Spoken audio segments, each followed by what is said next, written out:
Honorable Alexis Baonga, bonjour. Bonjour. Alors, parlez-nous d'abord de la situation sécuritaire dans le territoire de Massissi où vous avez été élu.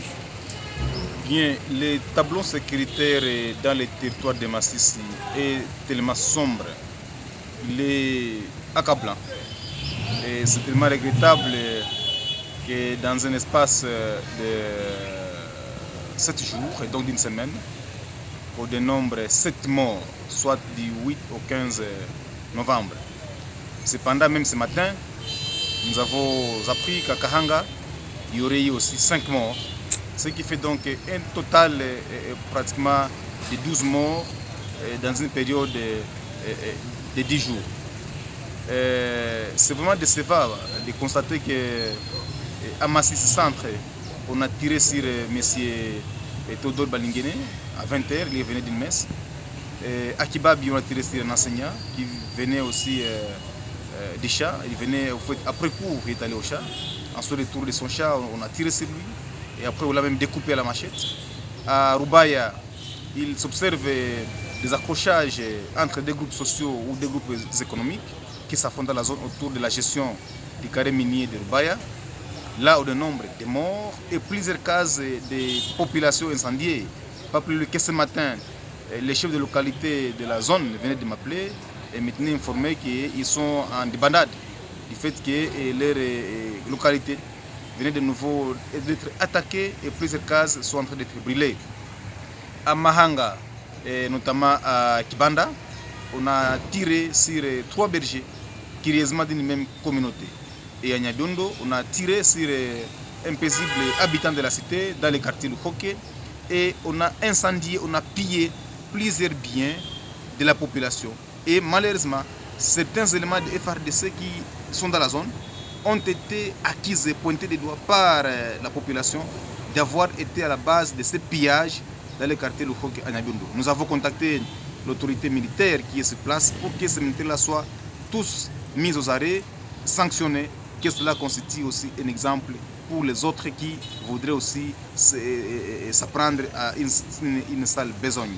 Voilà pourquoi nous recommandons à l'autorité judiciaire, notamment l'auditorat, le fait que tous ces affres-là, tous ces assassinats, ne commettent pas des personnes détentrices des armes, que l'auditorat et la police se mettent au travail en fait de connaître, de dénicher tous ces malfrats, que ces gens-là soient sérieusement punis, sanctionnés, qu'on les mette hors d'état de nuire, et cela va constituer un exemple et aussi pourra éduquer la société. Donc, on ne peut pas avoir une bonne société sans que la justice ne puisse faire correctement son travail. Et donc, nous, comme députés de Massissi, nous sommes très consternés, nous sommes navrés de ce qui se passe chez nous. Notre population a été transformée à poule. Notre population est aujourd'hui en train d'être tuée comme des poules, comme des moutons, sans que l'autorité publique, n'est-ce pas, ayant la charge, la protection de la population et ses biens, ne puisse dire un mot. Je sais bien qu'à Beni Boutembo, c'est la même chose. Les gens sont en train d'être tués, n'est-ce pas, par les ADF. À Rutshuru, la même chose.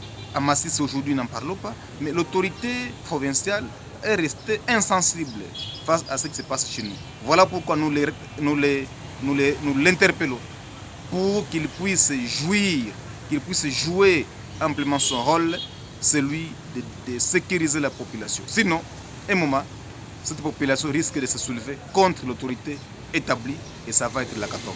Oui, mais depuis longtemps, vous dénoncez la situation sécuritaire qui n'est pas stable dans le Massissi. Et il semble que rien n'a changé depuis. Qu'est-ce qui est à la base de cette indifférence?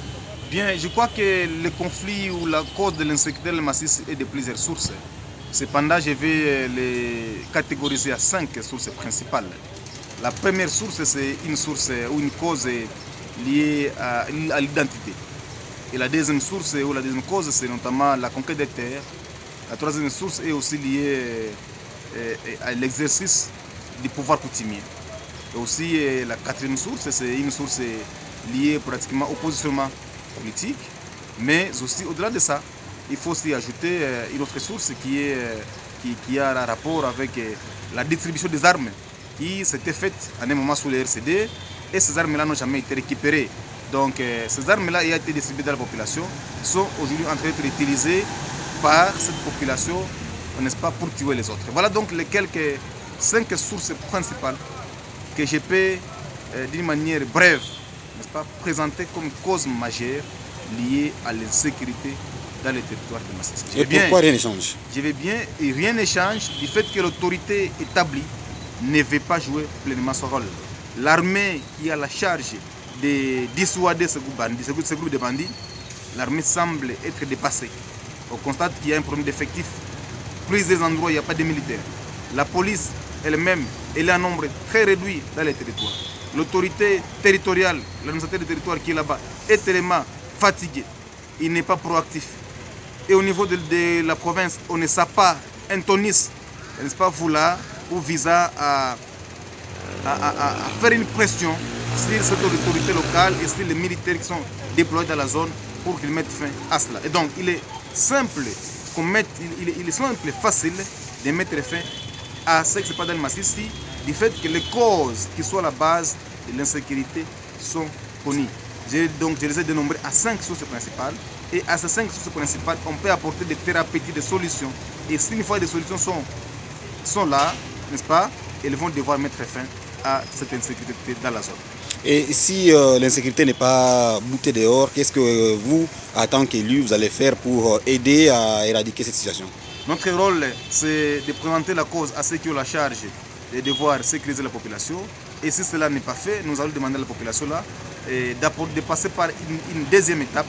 C'est une étape de faire des marches pour que l'autorité puisse remplir ce rôle. Et si l'autorité ne le fait pas, vous savez bien que quand la population trouve que l'autorité est faible, la population ne peut que se prendre en charge.